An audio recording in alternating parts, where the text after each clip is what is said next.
Subscribe करिए हमारे channel target UP TET CTET को और बेल आइकन को दबाइए। हेलो फ्रेंड्स, स्वागत करती हूँ मैं आप सभी भावी अध्यापक एवं अध्यापिकाओं का आपके अपने channel target UP TET CTET में।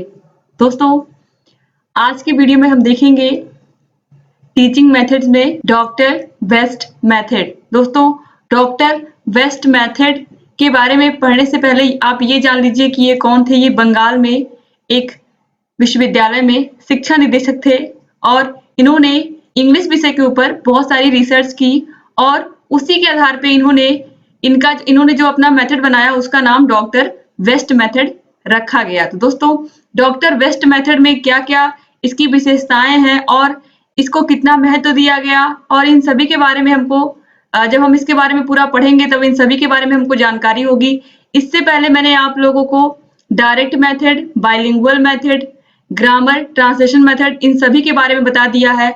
अगर आपने उन वीडियोस को नहीं देखा है तो उन सब का लिंक मैं डिस्क्रिप्शन बॉक्स में दे देती हूँ, वहां पर जाकर के आप उन वीडियोस को देख सकते हैं। तो चलिए दोस्तों, आज हम यहाँ पर देखेंगे Doctor West method. Doctor West method ये दिया गया था डॉक्टर MP वेस्ट के द्वारा और इन्होंने फोकस किस चीज पर किया था? मेन फोकस था इनका reading habit develops. Reading habit develops इन्होंने क्यों किया?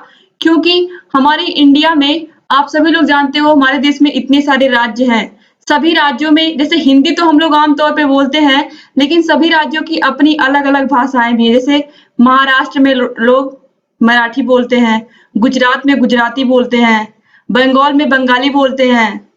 तो इस तरीके से अगर आप साउथ में जाओगे तो लोग अलग-अलग राज्यों के लोग, कोई मलयालम बोलता है, कोई कन्नड़ बोलता है। तो हमारे देश में इंग्लिश को बिल्कुल आम बोलचाल की भाषा में लाना इम्पॉसिबल की तरह है कि मतलब सभी लोग एक साथ जब इंग्लिश बोलेंगे तभी आप इंग्लिश बोल पाओगे उसमें।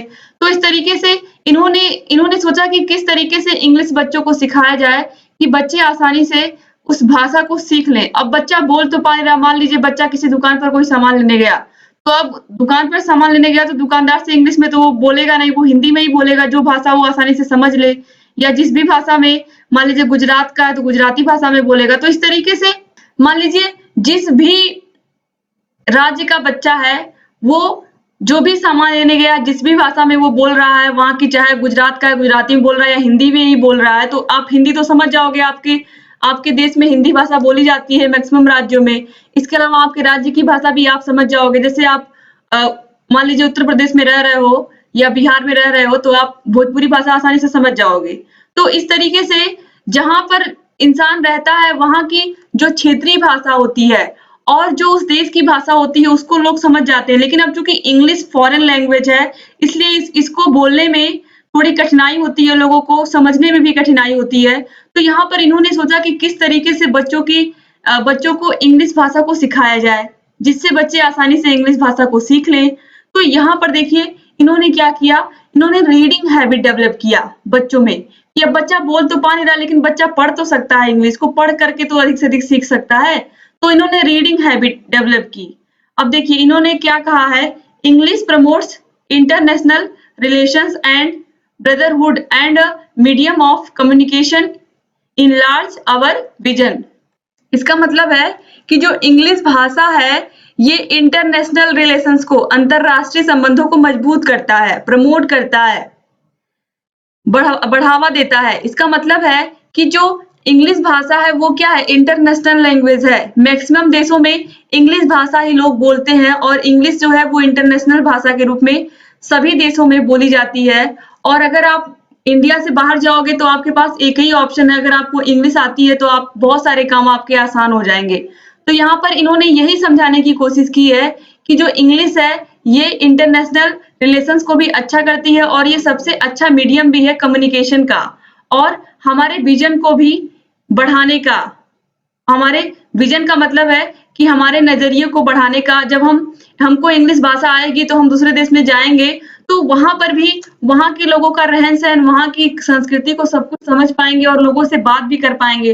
तो इसलिए इंग्लिश भाषा पर इन्होंने जोर दिया, लेकिन कैसे जोर दिया कि हम आसानी से पढ़ करके इंग्लिश भाषा को सीखें। तो डॉक्टर वेस्ट मेथड, ये आप याद रखिएगा कि इन्होंने किस पर जोर दिया है, रीडिंग हैबिट पर जोर दिया है। यही क्वेश्चन बार बार एग्जाम में आता है कि डॉक्टर वेस्ट मेथड दिया किसने था और इस पर फोकस किस चीज पर किया गया है? अब देखिए, reading is a shortest road to learning, यानी कि आप जितना अधिक से अधिक पढ़ोगे उतना आप उतने कम से कम समय में आप सीखोगे। तो यहाँ पर रीडिंग पर ज्यादा फोकस किया गया। सेल्फ एजुकेशन का मतलब है कि आप खुद के ट्यूटर हो, आप अपने आप को ही सिखाओगे। आप जितना पढ़ोगे आप उतना सीखोगे। अब देखिए, जो रीडिंग एबिलिटी होती है, टाइप ऑफ रीडिंग एबिलिटी वो दो प्रकार की होती है, ओरल और साइलेंट। ओरल का मतलब मौखिक रूप से बोल बोल कर पढ़ना। अगर कोई चीज लिखी हुई है, या तो आप उसको बोल बोल कर पढ़ोगे या तो आप उसको मन में पढ़ सकते हो। अब यहाँ पर वही चीज कही गई है कि इन्होंने क्या कहा है कि चाहे ओरल या फिर साइलेंट, अगर आप बोल बोल कर पढ़ोगे तो बोल बोल कर पढ़ने में क्या फायदा होगा, आपको भी पता है। बोल बोल कर पढ़ने में, क्योंकि इंग्लिश सब्जेक्ट है, जितने अच्छे से आप उसको बोल करके प्रोनाउंसिएशन करके आप उसको पढ़ोगे उतनी ही आपकी भाषा शुद्ध होगी। जैसे जब बच्चे छोटे क्लास में होते हैं तो उनको ओरल पढ़ना सिखाया जाता है, ताकि उनका जो उच्चारण है, हर एक शब्द को पढ़ने का जो उच्चारण है वो उच्चारण उनका सही हो। और फिर बच्चे धीरे धीरे जब बड़े होते हैं तो वो साइलेंट रीडिंग करने लगते हैं, यानी कि अपने मन में ही लिखी हुई चीजों को पढ़ने लगते हैं। तो यहाँ पर इन्होंने वही चीज बताई है कि दो तरीके से आप पढ़ सकते हो। अब यहाँ पर देखिए, अब यहाँ पर क्या क्या अच्छाइयां हैं डॉक्टर वेस्ट मेथड के, इसको आपको ध्यान से देखना है। डॉक्टर वेस्ट मेथड में सबसे पहली अच्छाई क्या है? It promotes reading. ये रीडिंग को प्रमोट करता है। इसका मतलब डॉक्टर वेस्ट मेथड रीडिंग पर, पढ़ने पर अधिक फोकस देता है। अब देखिए, डेवलप रीडिंग हैबिट, आपके अंदर पढ़ने की हैबिट पैदा होती है, यानी कि आदत। आप जितना अधिक से अधिक पढ़ोगे आपको उसकी एक तरीके से लत लग जाएगी कि आप बिना पढ़े रह नहीं पाओगे। तो यहाँ पर ये कहा गया है। अब देखिए, student not overloaded with grammar rules, यानी कि अभी आपने देखा था ग्रामर ट्रांजिशन मेथड में कि आपको ग्रामर के रूल्स अच्छे से आने चाहिए थे, लेकिन यहाँ पर क्या है, आप जितना अधिक से अधिक इंग्लिश विषय को पढ़ोगे उतने अधिक से अधिक आप कहाँ पर नाउन का यूज हुआ है, प्रोनाउन का यूज हुआ है, प्रीपोजिशन का यूज हुआ है, आर्टिकल का यूज हुआ है, जिसका भी यूज हुआ है, कहाँ पर कॉमा है, फुल स्टॉप है, आप सभी के बारे में आसानी से खुद से समझते हुए चलोगे। आपको अलग से ग्रामर के रूल्स समझने की जरूरत नहीं पड़ेगी। आप जितना पढ़ोगे आप उतना सीखोगे। तो यहाँ पर वही चीज कही गई है कि अलग से ग्रामर के रूल्स को थोपा नहीं जाता बच्चों के ऊपर, बच्चे खुद ही पढ़ करके सीखते जाते हैं। अब देखिए, डेवलप टेस्ट इन लिटरेचर, यानी कि जब आप पढ़ने लगोगे तो आपका अंग्रेजी साहित्य में आपको रुचि पैदा हो जाएगी पढ़ने की। ये पढ़ने की रुचि पैदा कर देगी तो आप कोई भी किताब बिना पढ़े पूरा उसको रह नहीं पाओगे। तो यहाँ पर यही चीज कही गई है कि ये पढ़ने की एक एबिलिटी पैदा कर देता है। कौन? Doctor West method. इसके बाद है इनहेंस वोकेबुलरी। इसका मतलब है आप जितना पढ़ोगे उतना अधिक से अधिक नए वर्ड्स को भी सीखते जाओगे। आपकी वोकेबुलरी जो है, आपका शब्दकोश जो है वो बढ़ता हुआ जाएगा। इसके बाद है नो टीचर रिक्वायर। यहाँ पर बच्चे को पढ़ना ही तो होता है, अगर केवल बच्चे को पढ़ना है तो बच्चा खुद से भी पढ़ लेगा। तो यहाँ पर वही चीज कही गई है कि टीचर की रिक्वायरमेंट ही नहीं है यहाँ पर। नो टीचर रिक्वायर, जब बच्चे को केवल पढ़ना है तो वो खुद से भी पढ़ सकता है। अब इस तरीके से ये सब हो गए डॉक्टर वेस्ट मेथड के मेरिट्स, क्या क्या अच्छाइयां थी। अब कुछ ना कुछ कमियां निश्चित रूप में सब में होती हैं, तो इसमें भी कुछ ना कुछ कमी है। तो चलिए देखते हैं demerits of Doctor West method. इसमें सबसे पहली जो डीमेरिट है वो यही है कि अभी मैंने बार बार कहा कि इसमें केवल पढ़ने पर जोर दिया जाता है। अगर आपको किसी भाषा को सीखना है तो आपको स्पीकिंग, राइटिंग, लिसनिंग, इन सब पर भी ध्यान देना पड़ेगा। तो यहाँ पर देखिए, इग्नोर स्पीकिंग, राइटिंग, लिसनिंग। तो स्पीकिंग यानी कि बोलने को, लिखने को और सुनने को बिल्कुल इग्नोर कर दिया जाता है, केवल रीडिंग पर ही फोकस किया जाता है डॉक्टर वेस्ट मेथड में। और इसके बाद देखिए दूसरा क्या है, दूसरा demerit, it is impossible to separate from understanding. इसका मतलब है दोस्तों कि अगर आप पढ़ रहे हो, कोई भी इंग्लिश का पैराग्राफ पढ़ रहे हो, इंग्लिश का कोई कहानी पढ़ रहे हो, तो ऐसा नहीं है कि उसमें कुछ कठिन वर्ड नहीं होंगे, निश्चित रूप से होंगे। तो जिनको समझने के लिए आपको टीचर की जरूरत पड़ेगी। आप कैसे समझोगे? अगर मान लीजिए पूरा एक सेंटेंस आपको सही से नहीं समझ में आ रहा है तो उसके लिए तो आपको टीचर की जरूरत पड़ेगी। तो यहाँ पर इन्होंने कहा टीचर की आवश्यकता नहीं है, लेकिन बिना टीचर की आवश्यकता के बहुत सारी चीजें बच्चा नहीं समझ पाएगा खुद से पढ़कर। तो यहाँ पर ये इसीलिए अंडरस्टैंड नहीं कर पाता बच्चा।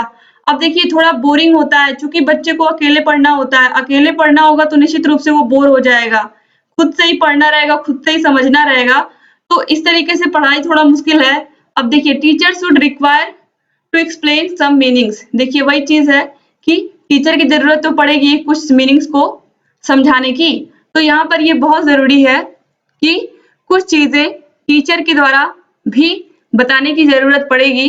तो ये चीजें कुछ यहाँ पर डीमेरिट्स थी जो आपने देखा डॉक्टर वेस्ट मेथड में। तो दोस्तों यहाँ पर ये पूरा डॉक्टर वेस्ट मेथड क्या है और इस पर फोकस किस पर किया गया है और इसकी मेरिट्स क्या है, डीमेरिट्स क्या है, इन पर विशेष रूप से आप ध्यान रखिएगा। मेरिट्स और डीमेरिट्स बार बार एग्जाम में पूछे जाते हैं, तो उम्मीद करती हूँ कि आपको ये पूरा वीडियो समझ में आया होगा, पूरा डॉक्टर वेस्ट मेथड अच्छे से समझ में आया होगा। दोस्तों हम लोगों ने ऑलरेडी, अभी मैंने वीडियो की शुरुआत में भी रिपीट किया है कि डायरेक्ट मेथड, बाइलिंगुअल मेथड और ग्रामर ट्रांसलेशन मेथड, इसको बहुत ही अच्छे से शॉर्ट वे में मैंने पढ़ाया है। अगर आपने नहीं देखा है उन वीडियोस को तो उन सभी का लिंक मैं डिस्क्रिप्शन बॉक्स में दे देती हूँ। और अगर आप हमारे टेलीग्राम चैनल से नहीं जुड़े हैं तो दोस्तों प्लीज जुड़ जाइए, उसका भी लिंक मैं डिस्क्रिप्शन बॉक्स में दे देती हूँ। वहां पर जुड़ेंगे आप तो आपको लगातार सभी वीडियोस हमारी मिलती रहेंगी, जो भी रेगुलर आती हैं, जिनका भी नोटिफिकेशन आपके पास नहीं जा पाता है तो उसको भी आपको मिल जाएंगी। और अगर अभी तक आपने हमारे चैनल को सब्सक्राइब नहीं किया तो प्लीज सब्सक्राइब कर दीजिए और घंटी के निशान को जरूर दबा दीजिए, जिससे जो भी वीडियोस आती हैं वो मिस ना हो आपसे। और साइड में आई बटन पर भी क्लिक करके आप ये जो भी वीडियोस आपकी मिस हो गई हैं, आपने नहीं देखा है, यहाँ पर भी क्लिक करके आप वीडियोस को देख सकते हैं। तो दोस्तों उम्मीद करती हूँ आज का क्लास आपको पसंद आया होगा। अगर अच्छा लगा है तो प्लीज वीडियो को लाइक कर दीजिए और आपके जितने भी फ्रेंड्स हैं सबको इस वीडियो को शेयर कर दीजिए, जिससे अधिक हमारे डीएलएड के भाई बहन हमसे जुड़ सकें और लगातार ऐसे ही वीडियोस को देख करके लाभ ले सके। दोस्तों मिलते हैं नेक्स्ट वीडियो में, तब तक के लिए जय हिंद।